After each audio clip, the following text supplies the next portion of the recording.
The wind carried the smell of roasted turkey across the street as I stepped out of my truck. It should have been a comforting smell, the kind that reminds a man of home, but that night it pressed on my chest like a weight. The whole neighborhood shimmered with warm holiday light, every doorway glowing with the kind of welcome a man hopes to return to. Except mine. I walked up the familiar path toward my son's house, each step slower than the one before. Halfway to the porch, the window caught my reflection, stretching it thin across the glass. Behind that reflection was a scene I knew by heart, yet no longer belonged to. My grandson's laughter. My daughter-in-law passing a dish across the table. My son lifting a carving knife with a smile I hadn't seen in years. There was an empty chair at the end of the table a long time ago. Tonight, it was gone. Replaced by a tall vase filled with fresh flowers, the kind you buy when you want to impress someone important. A new truck sat in the driveway, the chrome still shining like it had rolled off the lot that morning. The kind of truck a younger man gives to a father figure he's trying hard to please. The kind of gift I learned about from a picture online before I ever heard it from my own son. My hands tightened inside my coat pockets as the porch light flickered, throwing a broken shadow across my feet. I took one step closer to the window, just enough for the truth inside the house to come into focus. And in that quiet moment, I knew something had shifted in my family long before I ever arrived on that porch. The reflection came first. A faint outline of a man standing on the walkway, hovering over the warm scene inside the house. For a moment I watched that reflection more than the people behind the glass. It felt easier to face my own blurred shadow than the truth unfolding only a few feet away. Through the window, the dining room glowed in that soft gold light every home seems to find on Thanksgiving. My grandson ran past with a paper pilgrim hat slipping over one eye. My granddaughter stood on a chair and reached for a slice of pie before someone caught her hand. Silverware clinked, and the television pulsed with the muted colors of a football game. I could almost smell the butter and sage from where I stood on the lawn. My old chair used to be at the end of that table. My wife preferred to pass the dishes straight to me so she would not have to lean. Efficiency, she said, though I knew it was more about the comfort of having me close. This year, that seat held a tall vase filled with orange lilies and yellow mums. A little card leaned against it in my granddaughter's handwriting. For Grandpa Robert, her other grandfather, the man who had replaced me at the table without ever meaning to. A car pulled up at the curb behind me, and I stepped back from the window, as if caught trespassing. A neighbor carrying grocery bags gave me a polite nod. I returned it with a tight smile. She walked on. For all she knew, I was a guest running late, or a father waiting for someone to open the door. She could not know the door behind the glass was no longer meant for me. My phone vibrated in my pocket. I already knew the message on the screen. My son had sent it earlier. "We are keeping things small this year. Just Emma's parents and us. Maybe next time." A smiley face behind it, as if that softened the meaning. Mark had never been good at saying the harder things plainly. His mother used to say his heart was bigger than his words, and that he would never learn how to carry both at the same time. Inside, the sliding door opened. Emma stepped out onto the patio in a dark green dress. She lifted her phone and angled herself so that the family inside framed her. I did not open the photo when it arrived. I did not need to see what was already in front of me. The wind picked up and slipped under my collar. I tucked my hands deeper into my jacket and told myself it was time to leave. Habit alone had brought me here. Some part of me still believed that Thanksgiving meant family gathered no matter what. The rest of me knew better. My truck sat halfway down the block. The same old blue Silverado with a stubborn starter and a dashboard that shook a little at high speed. As I reached it, I saw the dark gray SUV parked near the driveway. That belonged to Robert. My son had helped him get it a year ago. He had told me the story once over coffee. "Family helps family, Dad." That was the line he used. I had nodded then. I did not feel like nodding now. I sat in the driver's seat without starting the engine. The street was crowded with cars and lit windows, and families coming in and out of houses with pies and folding chairs. Every doorway looked open and welcoming, except the one behind me. My phone lit up again with another post from Emma. I opened it this time. The image was warm and carefully framed. The table full of food. The vase in my old place. My son with an arm around his wife. Next to them, Robert holding a glass, as if making a toast. It took me a second to notice the detail that pulled me closer to the screen. A silver chain on Mark's vest. At the end of the chain hung the round face of an old pocket watch. My pocket watch. The one my wife gave me on my 30th birthday. The one that went missing after she passed. I zoomed in again to be certain. The chain shone as if recently polished. The hands were set to a random hour. It looked cared for. It also looked out of place in that room. My phone vibrated a second time. An incoming video call. When I answered, Emma's face filled the screen. She had stepped into the hallway away from the noise. She spoke softly so the others would not hear. "I hoped you would still come by. Mom said you were busy, but I thought maybe you might show up anyway. I said traffic had been bad. I told her we would have our own little Thanksgiving soon." I kept my voice steady. She smiled, but there was a flicker of disappointment. She said she had made pumpkin pie for the first time and wanted me to taste it. Then someone called her back into the dining room and she whispered, "Love you," before the screen went dark. The cab of the truck felt smaller after that. I drove home with the radio off. Los Angeles was a maze of lights and sirens and early Christmas decorations strung across porches. The city kept moving whether you belonged somewhere that night or not. My street was quiet. I parked and sat for a moment with both hands on the steering wheel. I remembered another Thanksgiving many years ago. My wife laughing as she tried to keep the rolls from burning. Mark sitting at the counter swinging his legs and telling us about a school project. I could still hear her voice. "You are the root of this family." She had said that once while setting down a bowl of potatoes. She had meant it as reassurance. Tonight it felt like a memory I had misplaced. Inside the house carried the silence it had adopted after she died.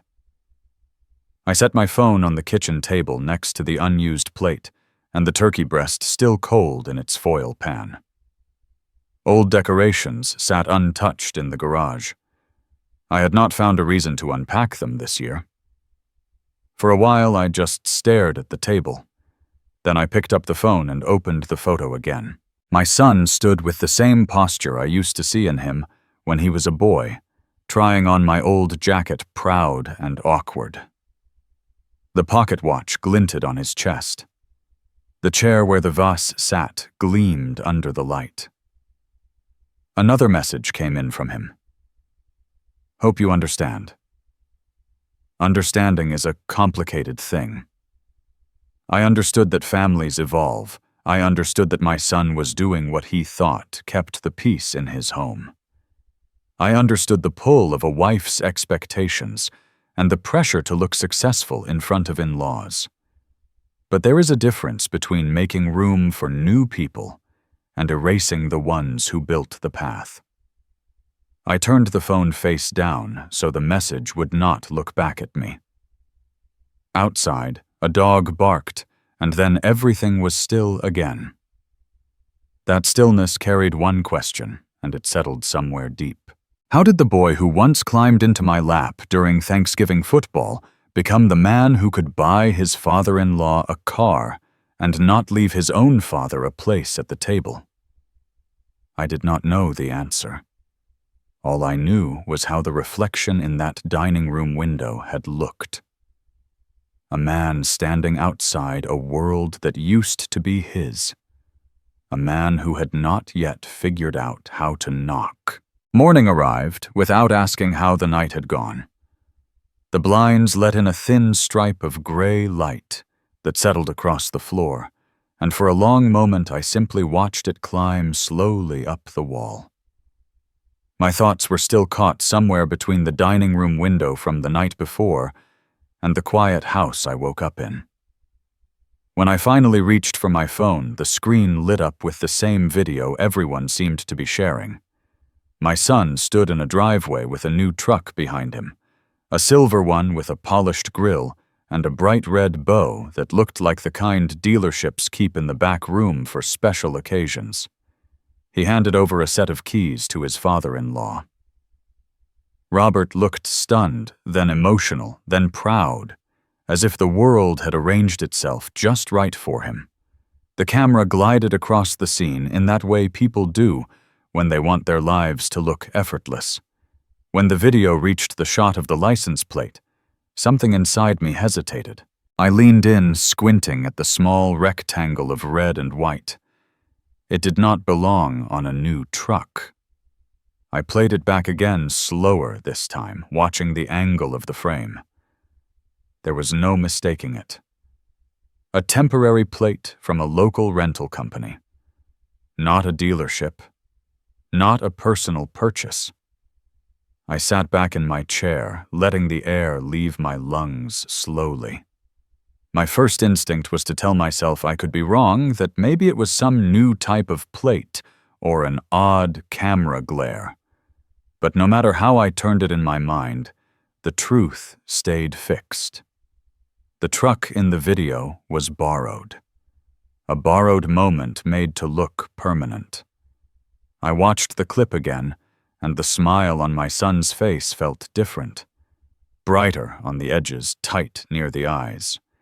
The coffee maker clicked in the kitchen and began to fill the room with a soft hint of warmth. I got up and poured myself a cup, though the coffee tasted flat. The quiet pressed around me not in a cruel way, but in a steady, patient way that suggested it had been waiting for me to notice it. By mid-morning, I had driven back to the old neighborhood without thinking much about the route. The streets had changed, but the shape of the place felt the same. A boy on a bike coasted past his wheels, humming over the pavement. Sprinklers ticked along a lawn where Mark used to play catch with me. I parked near the curb and stepped out, feeling something familiar settle in the chest.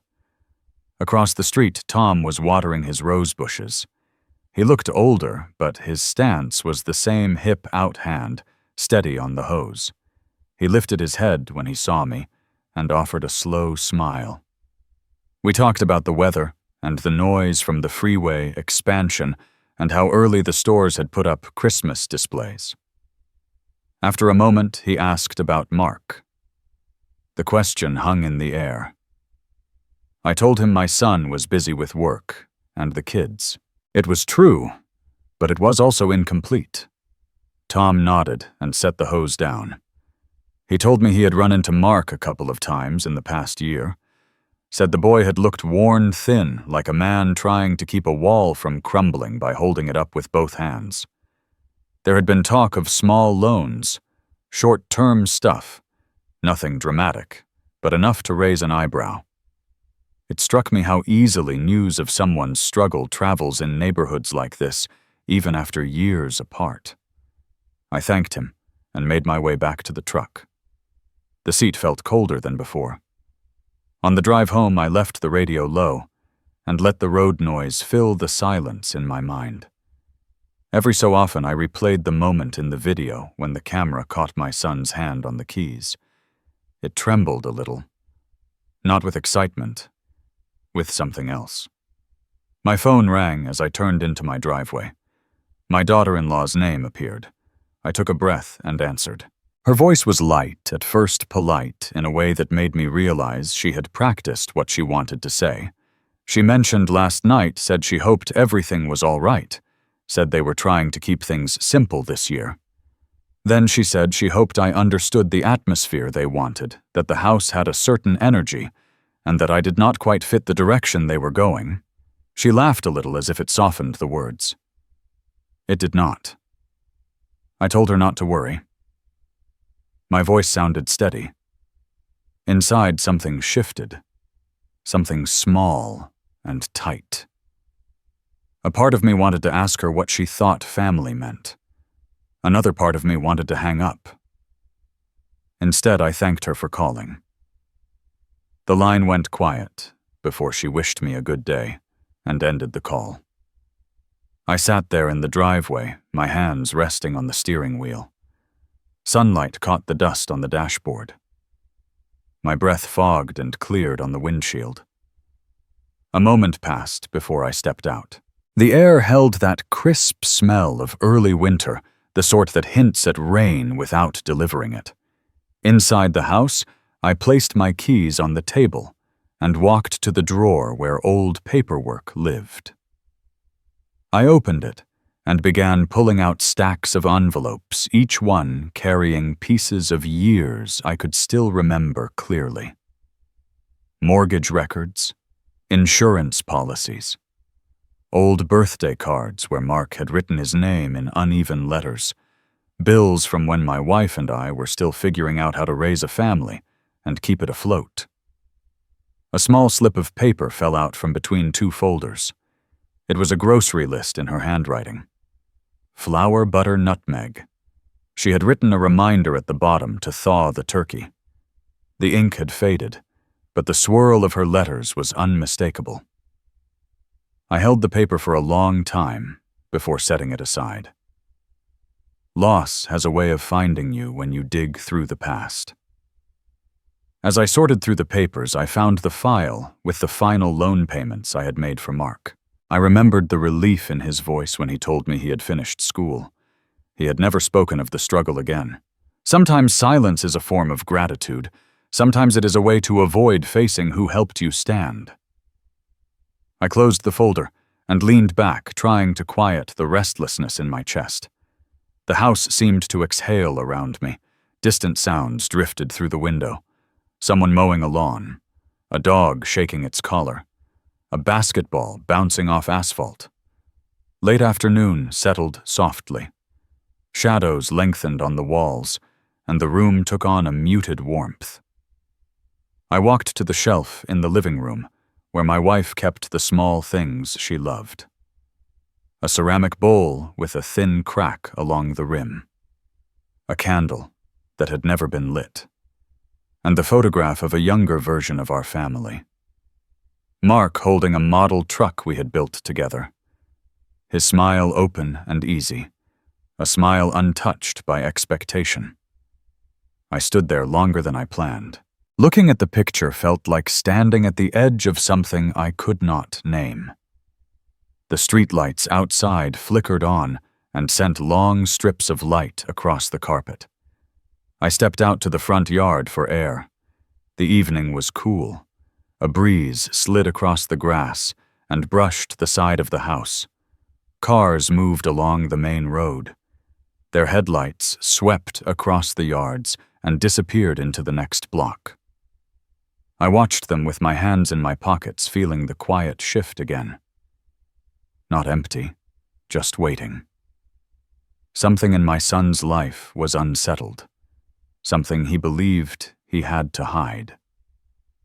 The breeze picked up for a moment, and a single dry leaf tumbled across the driveway. It stopped at my feet.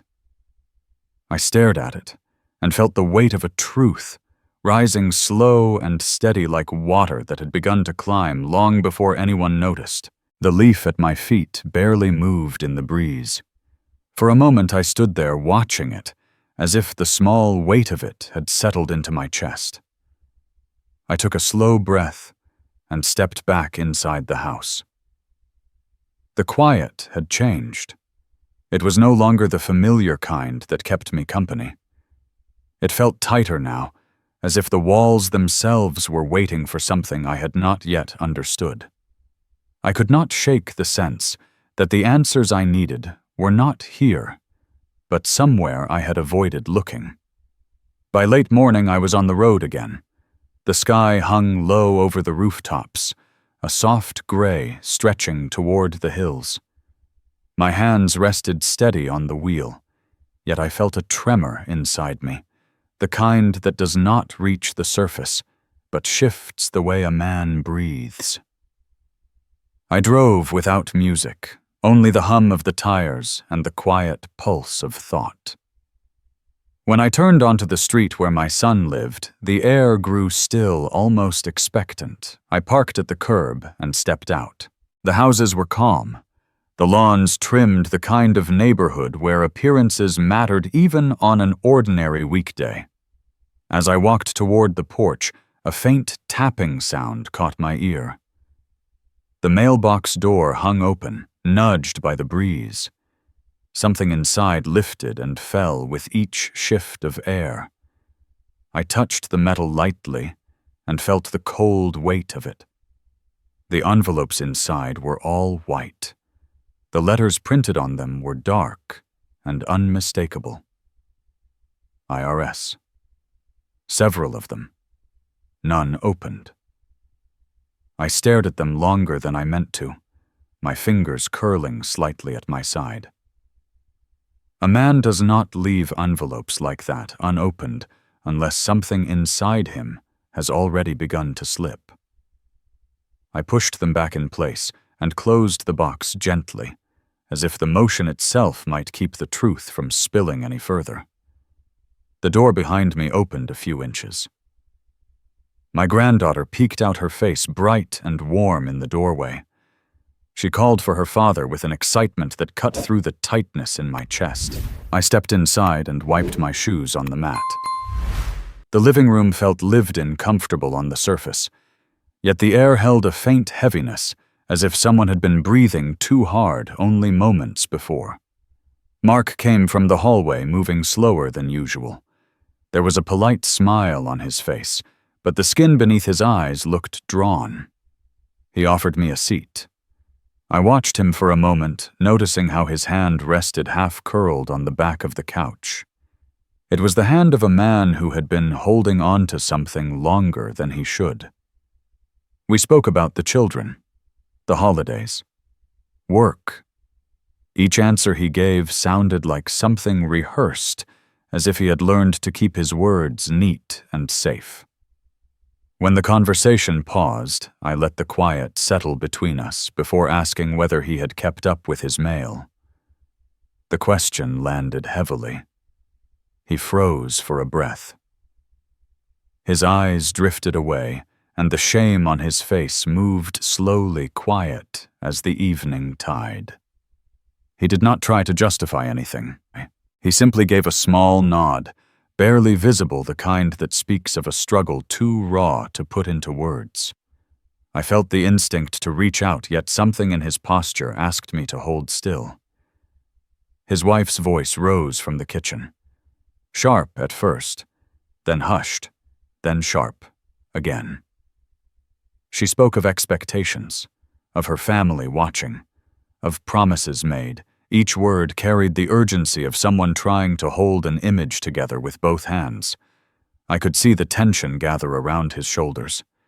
He looked toward the kitchen with a tiredness that was deeper than exhaustion. It was the tiredness of a man playing a role he never auditioned for. He excused himself and stepped into the kitchen. Their voices slipped through the wall, not loud enough to make out fully, yet clear enough to feel the strain. I stood near the hallway, letting my eyes wander over the framed photos hanging there. In each one, he held himself a little different, straighter, brighter.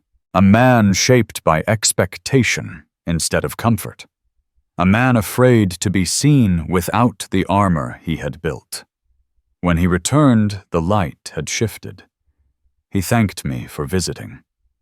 His tone was gentle, but there was a distance in it, a quiet plea not to press further. I rested a hand on his shoulder. He looked at the floor. We said goodbye without saying much at all. My granddaughter hugged my leg. Her warmth lingered long after I walked back to the truck. Back home, I placed my keys in the bowl on the entry table and stood still for a moment. The house echoed its familiar emptiness, a soft hum from the refrigerator, the distant tick of the wall clock. I walked to the drawer where I kept old paperwork and pulled it open. The air inside carried a faint trace of dust and something else, something that reminded me of years when bills came in waves and my wife managed them with a steady hand. I brought the folders to the kitchen table and spread them out carefully. My fingers paused over each one, as if touching the past might reveal what the present was trying to hide. I found the file I had not looked at in years, the loan statements, the payments I had made quietly without ever asking for thanks. The records were still crisp, the ink dark, the dates clear. Looking at them stirred a memory of standing at the counter years ago, telling my son he would be all right, that he could start his life without that burden. He had told others he had done it alone. Perhaps he needed that story. Perhaps he needed to be seen strong by people who judged strength differently. I sat back in my chair, letting that truth settle into the room. My wife would have understood. She had always known when to push and when to step back. The light outside dimmed, and a faint rumble of distant traffic rolled across the house. My phone vibrated on the table. I answered, expecting a telemarketer or a wrong number. Instead, it was an old friend from the bank. His voice measured a hint of hesitation running beneath the words. He told me my name had appeared on a recent loan application, something larger than a credit card, something that required property as collateral, something I had not signed. He could not say more, but he urged me to check my documents. His pause before hanging up said more than any explanation could. I stayed seated long after the call ended.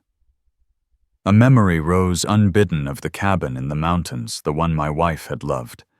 The scent of pine when the windows were open, the sound of branches brushing the roof on windy nights. That place had been untouched since the year she passed. A quiet corner of our life that I thought belonged safely to the past. I stood slowly and walked to the living room.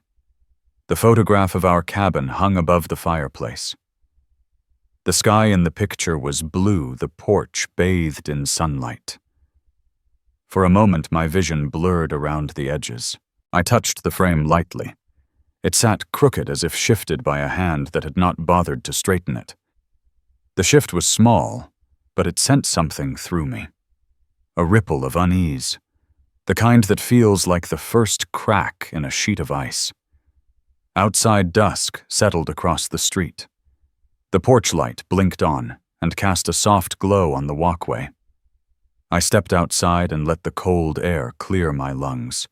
A car passed in the distance, its headlights brushing across the lawn before disappearing. A single pine needle dropped from the tree above and landed near my boot. I watched it settle into the concrete as the last light faded, and somewhere inside me, a quiet certainty began to form, steady and unavoidable, like something rising from the deep. The envelope lay untouched on the kitchen table. When I woke, a thin reminder of a boundary someone had stepped across. I sat for a moment with the quiet of the house, pressing in, listening to the low hum of the refrigerator and the faint traffic drifting in from the main road. Morning light slid slowly across the floor. It felt like the kind of day that carried news you did not want, but could no longer ignore. I drove to the bank, with the deed beside me, folded once edges crisp against the seat. The city moved around me with its usual pace, people hurrying through crosswalks, horns rising and falling in the distance. My hand stayed steady on the wheel, even as something in my chest tightened each time the cabin flickered through my thoughts that porch where my wife once sat with a mug of tea warming her palms. Inside the bank, the air felt clean and cold. The walls of glass threw reflections across the floor, catching the shine of dress shoes and the darker shades of winter coats. The young teller recognized my name when I asked for Daniel. She led me down a quiet hallway toward his office, the sound of keyboards and low conversation fading behind us. Daniel stood when I entered. His expression softened with a kind of regret that needed no explanation. He closed the door and motioned for me to sit. For a while, he did not speak. He just placed the folder on the desk between us and tapped it once with the back of his hand, a small gesture that told me everything inside was heavier than paper. When he opened it, I saw the first page, my name printed cleanly, the cabin address written in neat block letters. The memories of that land moved through me in a slow wave. The first boards I had replaced, the nights I had spent there with my wife, while the wind scraped against the windows, the small laugh she always let out when the porch light flickered. The quiet held me for a heartbeat before my eyes dropped to the bottom of the page. A signature waited there, a wavering imitation of the one I had written thousands of times, but never like this.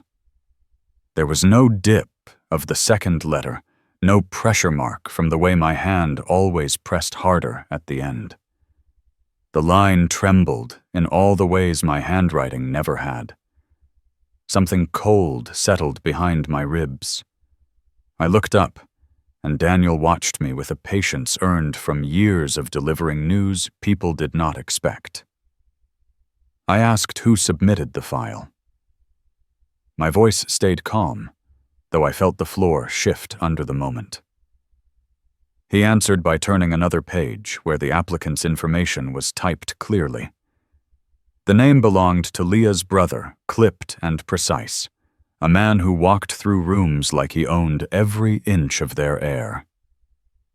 A memory rose without permission. Last Christmas, him standing near the mantel, an expensive drink in his hand, telling Mark that successful families learned how to use their resources wisely. The words had sounded innocuous then. Now they rang with a different weight. Daniel spoke again. Not a warning, just a reminder of the law. Forging a signature in California was not a misunderstanding. It was a criminal act, the kind that changed lives in a courtroom. I nodded once. There was no need for him to explain further. I thanked him for his honesty and walked out into the sunlight. The sky was an unbroken blue, yet the day felt colder. Cars rushed past on the boulevard, the city humming with its usual indifference. I stood there for a long moment, the folder in my hands, the forged signature lingering like a bruise beneath my skin. The drive home felt longer than it should have. At each red light, I found myself staring at the horizon, trying to pull the pieces of the past few days into something that made sense. My phone vibrated at one intersection. A photo from my granddaughter, her smile bright as she held a milkshake. Next to her sat Leah's brother, grinning as if life bent easily for him. I set the phone aside and let the light turn green before I moved. Back home, I laid the deed on the table and placed my palm over the line that held my wife's name. For a second, I could almost hear the way she used to say the word cabin, stretching it a little, like it was a secret only we shared. That land had been her sanctuary, and now it had been dragged into a game played by someone who never knew her. I breathed deeply until the weight inside me settled. Then I picked up my phone and called Mark. His voice carried exhaustion even before he spoke my name. I told him to meet me at the diner, the old one off the highway. He hesitated, but agreed. I left out the details. There would be time for those soon enough. I arrived early and took the booth near the window. The vinyl seat was cracked, the color faded by years of sun through the glass. A waitress poured coffee into a mug that looked like it had outlasted several managers. The smell of it curled into the air, mixing with the scent of bacon sizzling in the back. I held the cup in my hands, letting the warmth settle into my fingers. Mark's car pulled into the lot. He sat inside for a moment, head lowered, then stepped out. The door of the diner chimed when he entered. He slid into the booth across from me, his shoulders tight, his jaw set, as though he had rehearsed excuses on the drive over. He glanced at the envelope by my hand. His eyes sharpened for a brief second, then clouded again. He asked how I was, the words quiet, almost mechanical. I told him I had seen worse days. His gaze dropped to the napkin he fidgeted with, tearing a loose thread from the corner. I waited until the waitress walked away before speaking. I told him I had been to the bank. I told him about the file, the signature, the name on the application. The air between us stilled. He did not interrupt. He did not deny. His breath left him in a slow collapse, as if something in him had finally given up pretending. When he spoke, his voice scraped tired and unguarded. He said he had tried to make things work, that the pressure to succeed had been louder than his own better judgment. He told me his brother-in-law talked about opportunity, about elevating the family name, about stepping into something bigger. He repeated a phrase I had heard before, the exact same wording and the same cadence, as if the words belonged to someone else and had been placed in his mouth. Leveraging family assets. Hearing it from my son cut deeper than the forged signature. He looked at me then, and the shame in his eyes was unmistakable. Not the shame of a child caught in a lie, but the shame of a man who realized he had lost his way without meaning to. The lines around his mouth tightened as he tried to explain that he had not meant for the cabin to be dragged into anything that he had planned to fix the issue before I ever knew.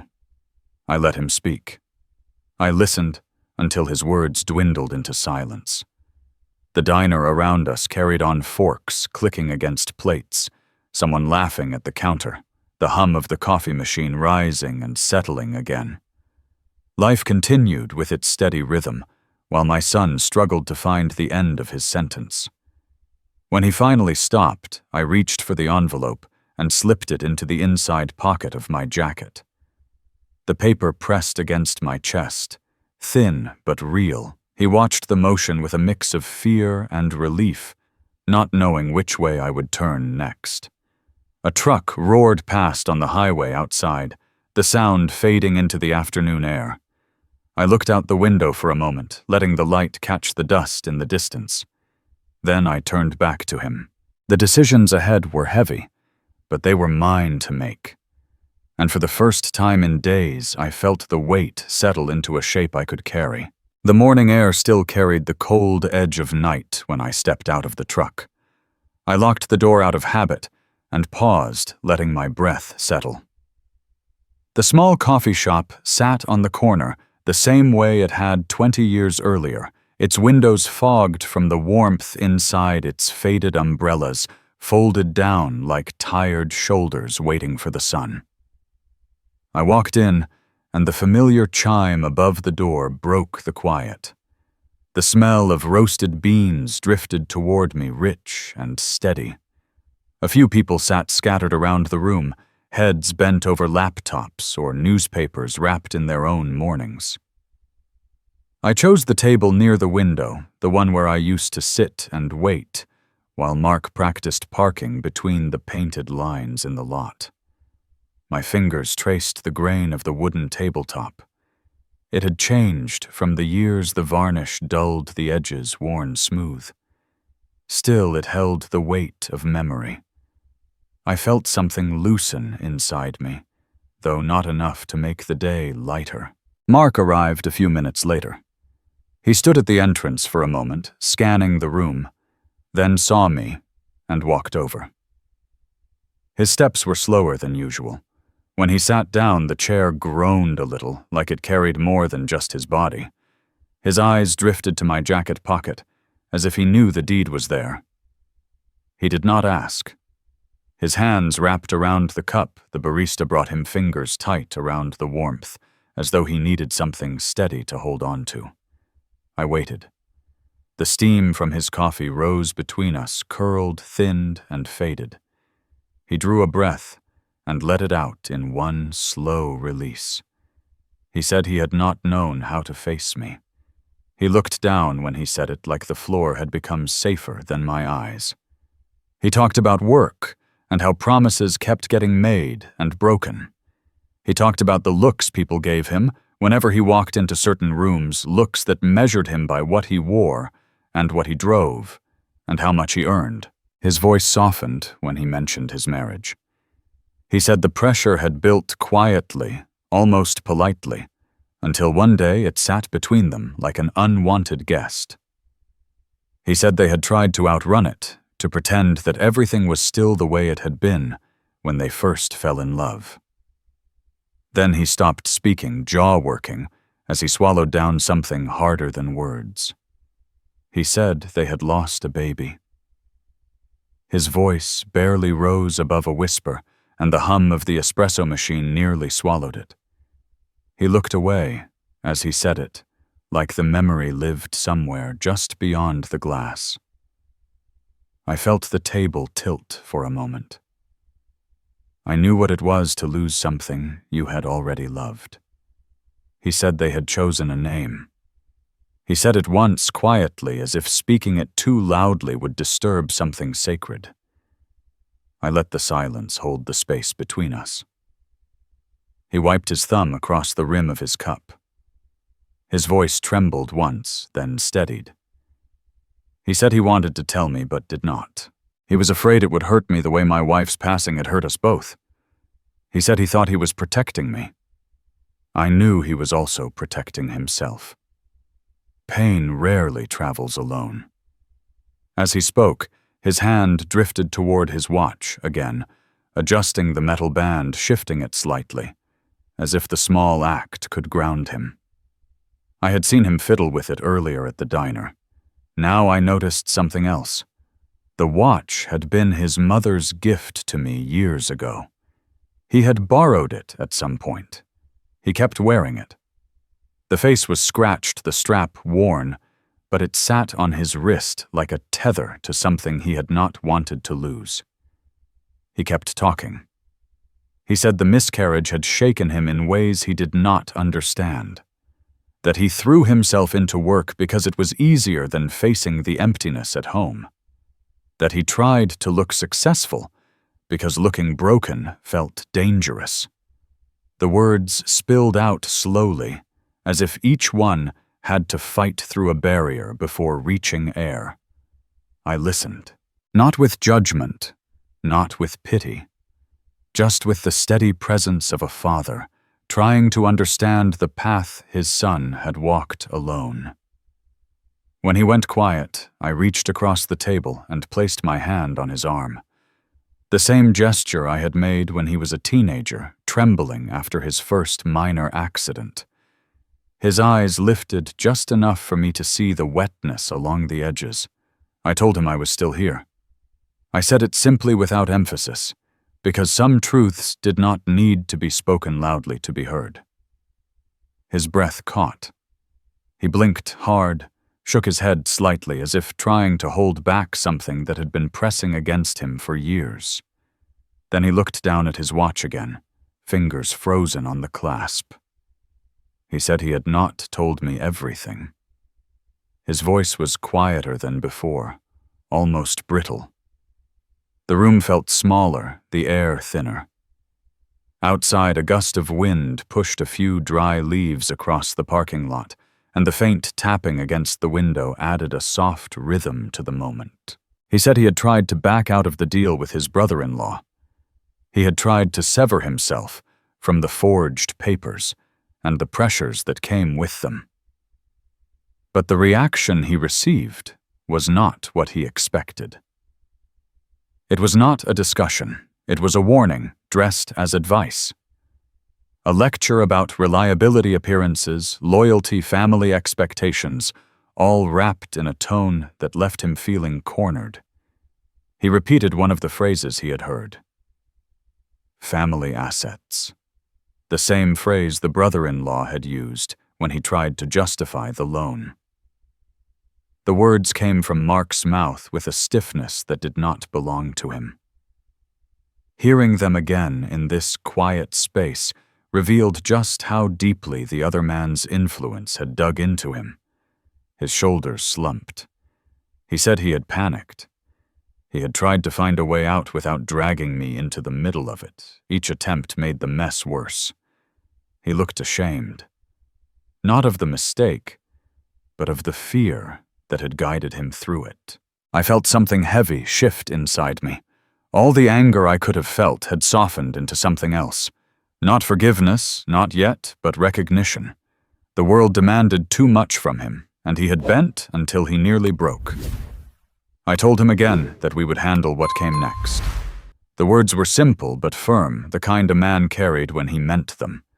His eyes lifted a little. Not completely. Not enough to meet mine for long, but enough. We sat like that for a while in the warm quiet of the shop.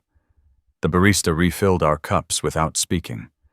A man at another table laughed softly at something on his phone. Life moved as if unaware of the small collapse and slow rebuilding happening at our table. Eventually we stood. Mark hesitated beside his chair. His hands trembled slightly as he slid them into his jacket pockets. He looked at me the way a man looks at a road he must walk, but has not yet found the courage to take. Outside, the wind had picked up. It tugged at the edges of our coats and sent a single leaf spinning down between us. I reached up and adjusted the collar of my jacket, feeling the envelope inside brush against my chest. The thin paper pressed lightly over my heart, like a reminder of what still needed to be done. Mark opened his car door, paused, and looked back at me. His lips parted as if he wanted to say something more. Instead, he gave a small nod, a quiet promise he could not voice yet. He got in and pulled away slowly. I watched his taillights disappear into the late morning traffic. The parking lot settled into stillness once more. I stood there for a moment, the cold brushing against my face, the envelope warm against my chest. Then I turned toward my truck, the weight of his truth following me like a long-held echo finally released. By the time I pulled into the driveway, the day had thinned into a cold blue. The porch light blinked on as if it had been waiting. I sat in the truck for a moment, one hand resting over my jacket, where the envelope pressed against my chest. The cabin, the forged name, the look in my son's eyes over coffee, all of it moved through me in slow circles. Inside the house, the quiet greeted me like an old habit. I set the envelope on the kitchen table next to a bowl that still held the faint echo of my wife's perfume from years ago. I poured a glass of water and drank half of it, feeling the cool slide down and settle somewhere behind my ribs. Outside wind brushed against the siding in low, uneven breaths. I had just turned off the kitchen light when I heard it. Tires on gravel. Not fast, not loud, but deliberate. Headlights swept across the front windows, painting a pale arc on the far wall before cutting out. The house fell back into its dim stillness. I opened the door. Mark stood at the foot of the steps, hands deep in his pockets, breath swirling white in the air. The porch light threw a weak halo over him, catching the tired sag of his shoulders. It was colder than it should have been for that time of year. He looked like he had walked farther than the distance from his house to mine. He climbed the steps slowly. Up close, his eyes were rimmed red, the skin under them bruised by lack of sleep. He tried for a smile that never reached full shape. He said he could not stay at home that night. He said the walls there felt like they were closing in. His voice was raw at the edges. I stepped back and let him pass through the doorway. This had always been a house he could enter without asking. That had not changed. He moved into the kitchen and stopped near the table, looking at the envelope, and then away. His fingers drummed lightly on the back of a chair, an old nervous habit. The ticking of the wall clock seemed louder with both of us listening. He said his brother-in-law had sent more messages after our talk, firm, polished, full of words about responsibility and family image. There was a new set of papers he was expected to sign in the morning. He said saying no would cause trouble for his wife. There were fundraisers coming up, business associates to impress relatives visiting. The usual crowd that watched and weighed everything. He tried to laugh it off, but the sound died quickly. I asked him what he wanted, not what they wanted. He stared at the floor for a long moment. His shoulders rose and fell once, then again. When he lifted his head, there was a kind of lost honesty in his face I had not seen since he was young. He said he did not know anymore. Then he reached into his coat. The pocket watch rested in his palm. The chain glinted softly in the kitchen light. He held it out to me without speaking. I took it, the metal cool against my skin. He said he had not been truthful about it. Back when the hospital bills came after the miscarriage, he had been short. Insurance had covered some. Not all. His voice shook a little. He said he had opened my desk drawer one night and found the watch. He knew what it meant. He knew who had given it to me. He sold it anyway. He looked away when he said that. The shame in his voice was not for the money. It was for the memory. He explained that he had bought it back recently, scraping together what he could over time. A pawn shop on the east side still had it. The chain was different now, newly polished, but the face was the same. The fine scratch at the edge of the glass from when my wife had dropped it on the cabin porch one summer. I saw that mark and felt the years fold. For a second, the kitchen softened around me. I saw my wife at the stove, turning to laugh, her hand resting on my shoulder as the watch chain swung lightly against my shirt. I heard her voice telling Mark that men kept time on themselves, not on others. Then the memory faded, and the room sharpened again. I closed my hand around the watch. The ticking inside it felt steady and impossibly small. I told him he should have come to me then. He nodded, eyes bright, and said he knew. He said he had been too proud, too broken, too afraid of adding his grief to mine. The words tangled, then fell quiet. Before either of us could say more, the sharp slam of a car door cut through the night. Mark stiffened. The old oak outside rustled as a new set of footsteps approached the house. I moved to the front door and looked through the small pane of glass. Leah's brother stood at the edge of the porch light. His coat was neat, his hair perfect, his posture that particular blend of casual and controlled that comes from being sure the world owes you respect. He hesitated only a heartbeat before walking up the steps. He raised his hand as if to knock. I opened the door before his knuckles touched wood.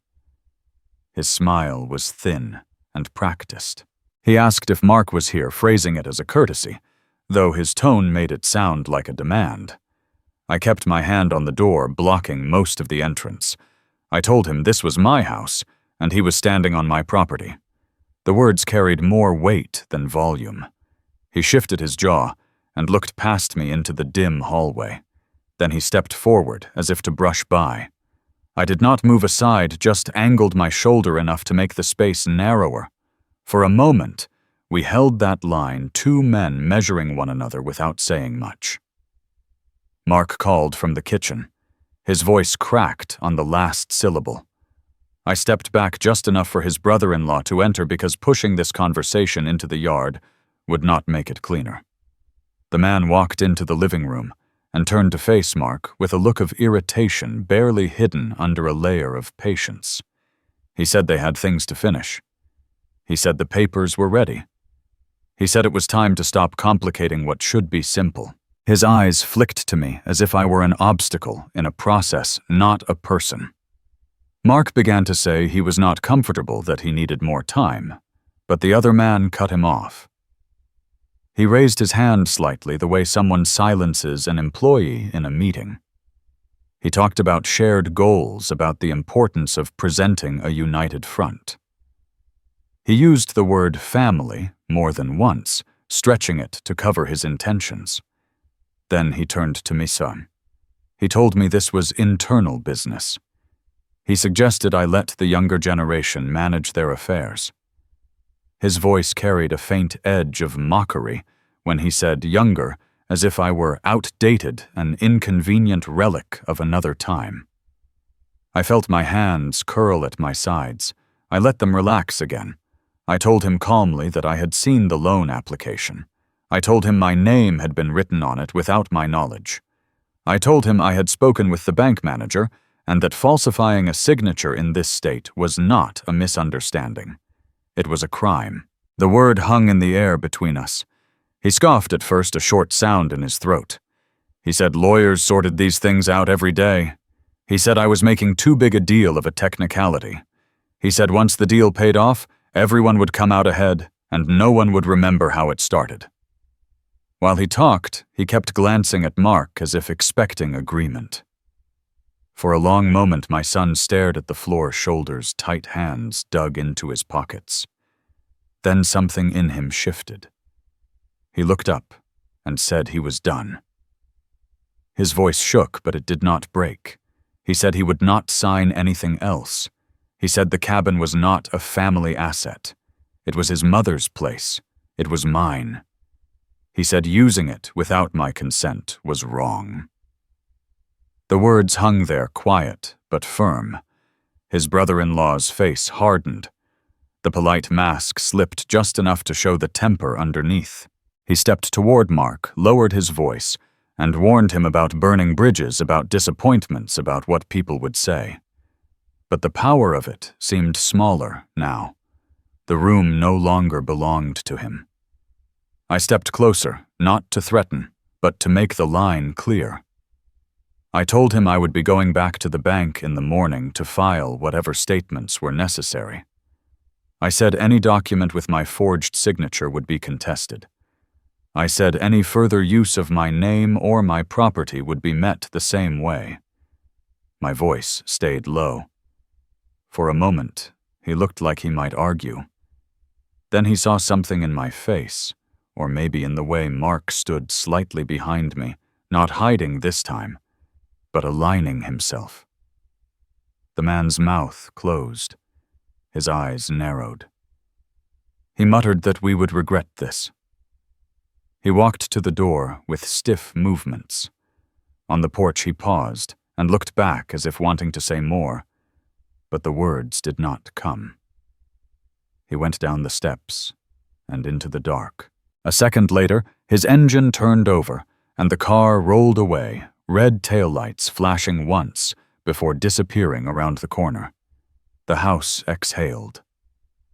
I closed the door and set the deadbolt. The click sounded louder than usual.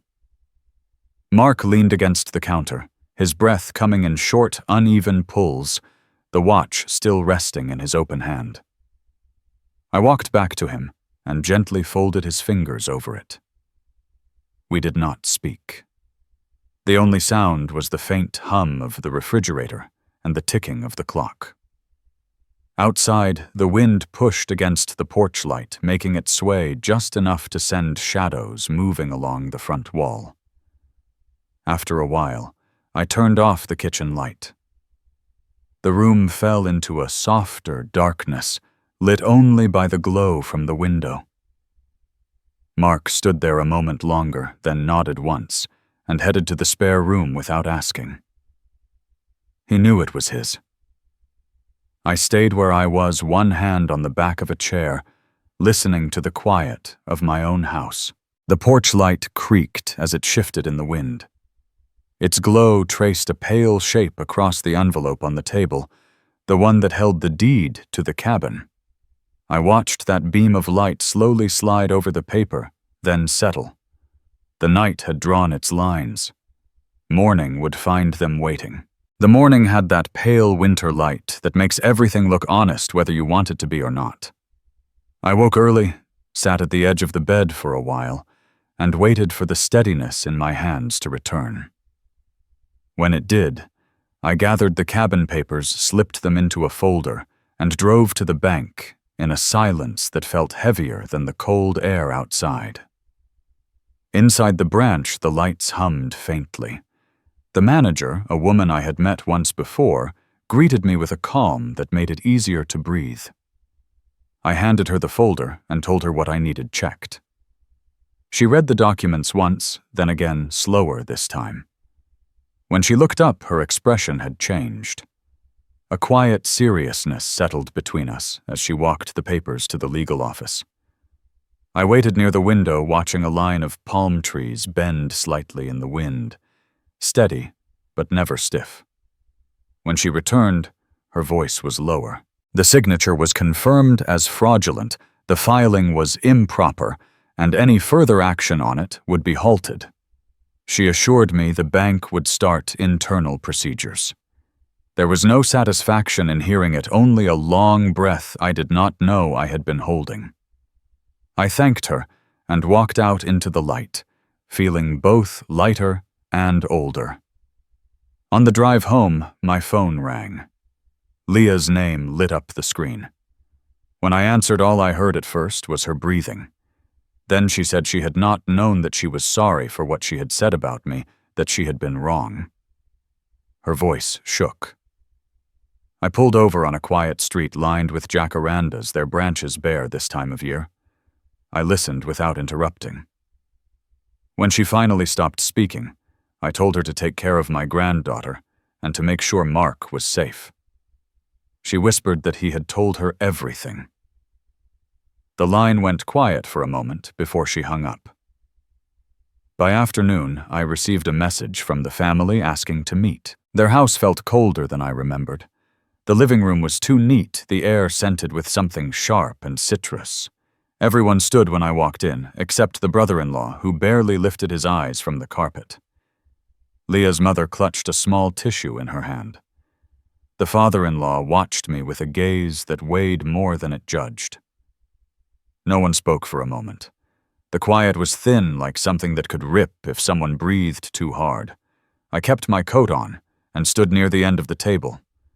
I told them the cabin documents had been reviewed and that the bank had confirmed the mistake. I did not raise my voice. I simply laid the facts down like a carpenter setting a final board in place. The room felt smaller with every word. Leah's mother asked if I intended to press charges. Her voice quivered, and she could not hold my eye. Before I could answer, the father-in-law cleared his throat. He said mistakes were made and they should be acknowledged. He did not defend his son. He simply nodded at me like a man who understands the weight of responsibility even when it lands on the wrong shoulders. The brother-in-law finally muttered an apology.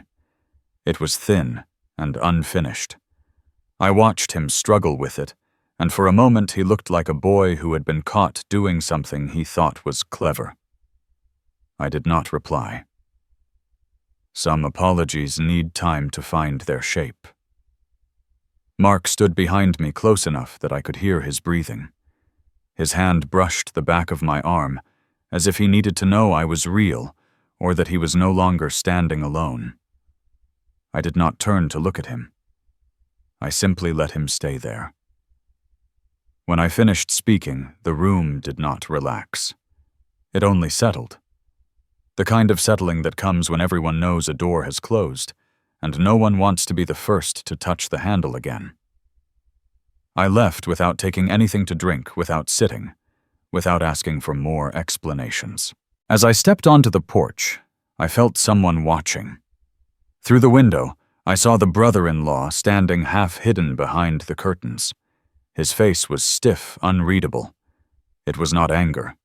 It was something quieter and sharper, something like a man taking inventory of a loss he had not expected. I walked to my truck. Mark followed me outside but stopped a few steps away. He said my name the way he used to when he was a boy trying to confess something. When I turned, his mouth tightened, as if the words he meant to say were too heavy for the moment. He looked at the ground, then back at the house. Whatever truth he carried stayed behind his teeth. I told him he knew where to find me. He nodded once, slow and grateful. On the drive home, the sky grew darker, though it was still early. I rolled down the window, letting the cold air fill the cab. It steadied me. The road stretched ahead in a clean, unbroken line, and for the first time in a long while, I felt like I was steering toward something rather than away from it. When I reached my house, the porch light flicked on as I stepped toward the door. A small mechanical click in an otherwise silent evening. I stood there a moment, key in hand, feeling the weight of everything that had shifted. There was no triumph in it, no sense of winning. Just a quiet reclamation of what had always been mine to protect. Inside the house was still. I set the folder on the table, listened to the faint hum of the refrigerator, and let the silence gather. Somewhere in that quiet, I understood that the hardest part was not over, but the ground beneath my feet felt steady again. I sat down, exhaled once long and slow, and let the night settle around me like a curtain not fully drawn. Night held on to the house a little longer than usual the next morning. I woke before the alarm and lay there listening to the heater hum through the vents, the steady breath of an old home doing its best. The quiet was different now.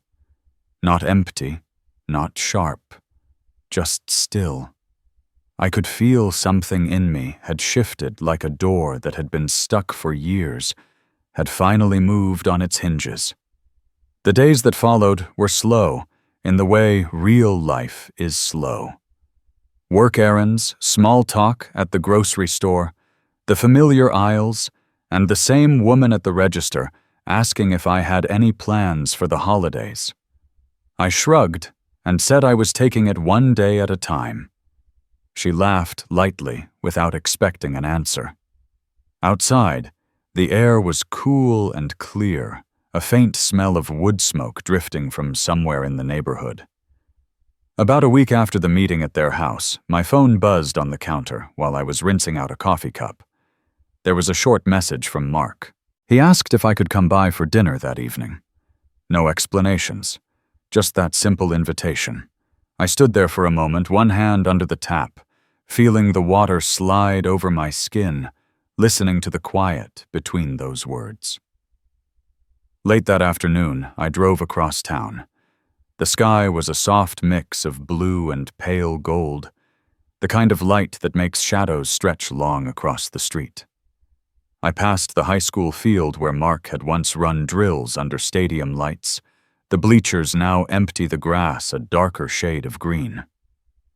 Cars moved in their lanes, the same stoplights changing at the same corners, life going on, without knowing anything about cabins or forged names or empty chairs. When I turned onto his street, my chest tightened for a moment, an old habit. The house came into view, porch light already on, even though it was not yet dark. There was a time not long ago when I would have parked farther down and watched from a distance. This time I pulled right into the driveway and shut off the engine.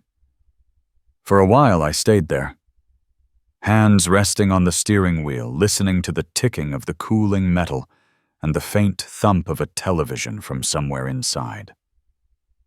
The front door opened before I reached it. Mark stood there, one hand on the frame, shoulders a little stiff.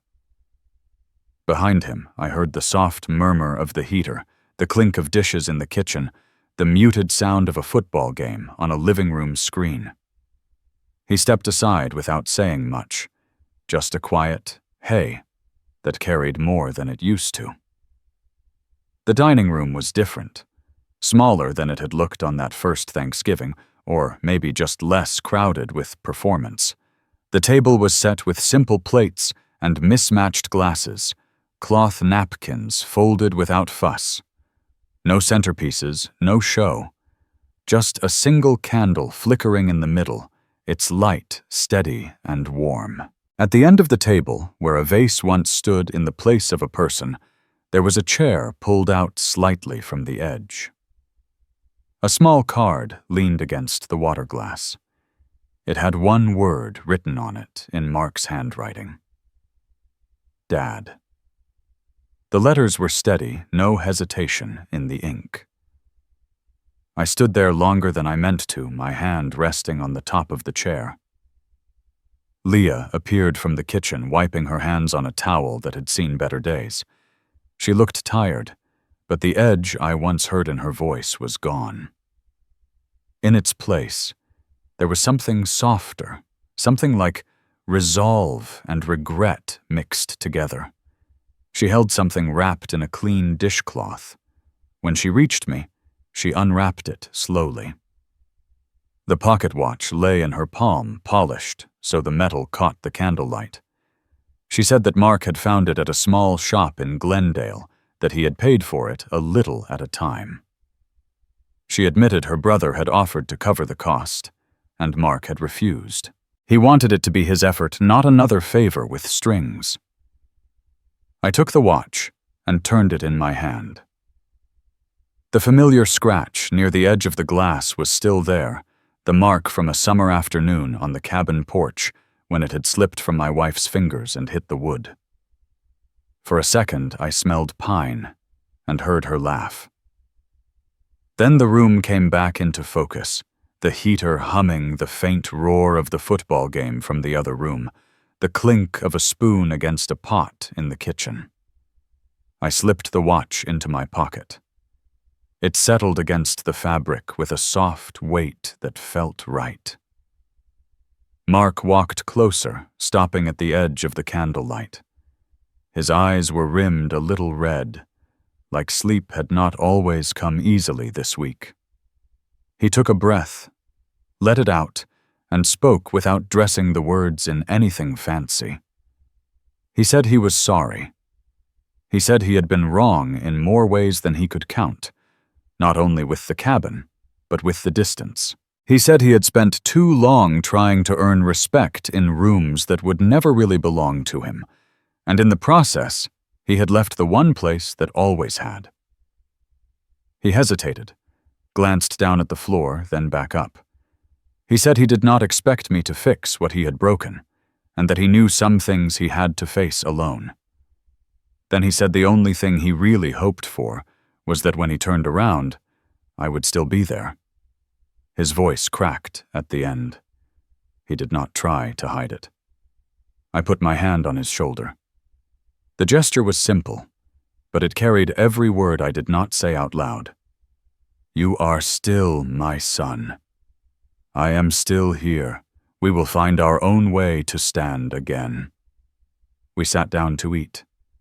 There was roasted chicken, mashed potatoes still steaming in the serving bowl, green beans cooked with slivered almonds, a store-bought pie on the counter, waiting its turn. My granddaughter climbed into the chair next to mine and leaned her elbow on the table, chattering about school, about a drawing she had made of a cabin with smoke coming from the chimney.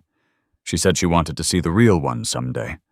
I told her quietly that maybe we would make that trip when the weather turned. Leah moved around the table with a care I had not seen before, setting plates, refilling water, making sure everyone had enough. Once, as she placed the gravy bowl near my plate, her hand brushed my arm. She paused. Eyes lowered, then said in a low voice that she had been wrong about me not fitting. She admitted she had been chasing some idea of what her family should look like, and that in doing so, she had pushed out the man who had been holding up one of its corners the longest. I nodded. Some apologies do not need to be examined. They just need to be received. Football played softly in the background from the living room, the announcers rising and falling like distant waves. No one really watched.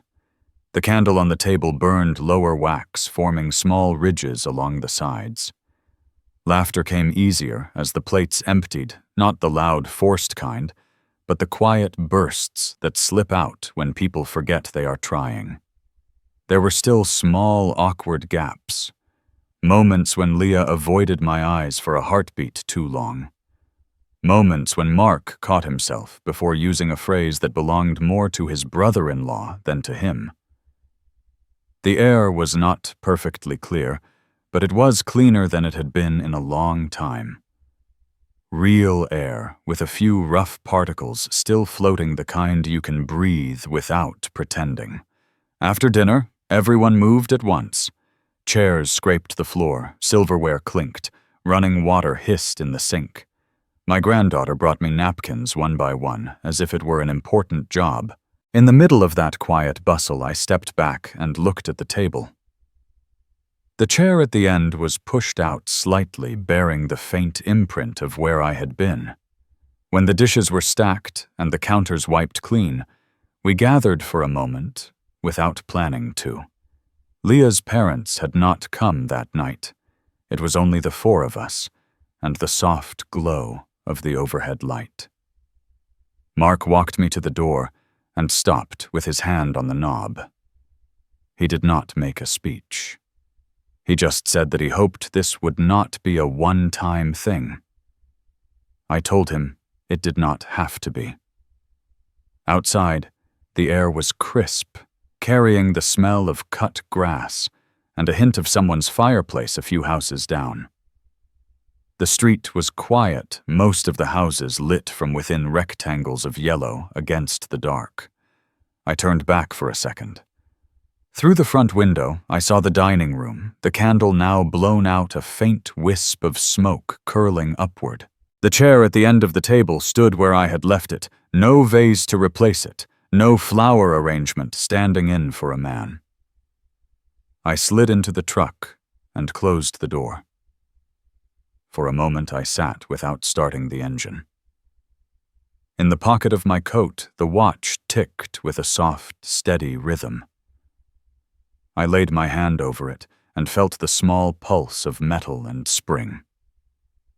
When I finally turned the key and pulled away from the curb, the house slipped from my mirrors, but the feeling did not. The road ahead was dark in places, broken by islands of streetlight. Life would not smooth out overnight. There would be more conversations, more work, more days that did not go the way we hoped. Still, as the truck moved forward and the watch kept time against my chest, I carried a quiet sense that something essential had been given back. Not the cabin, not the money, not even the chair itself, but the simple, heavy knowing that when my son set the table in his life, he had chosen to make a place for me.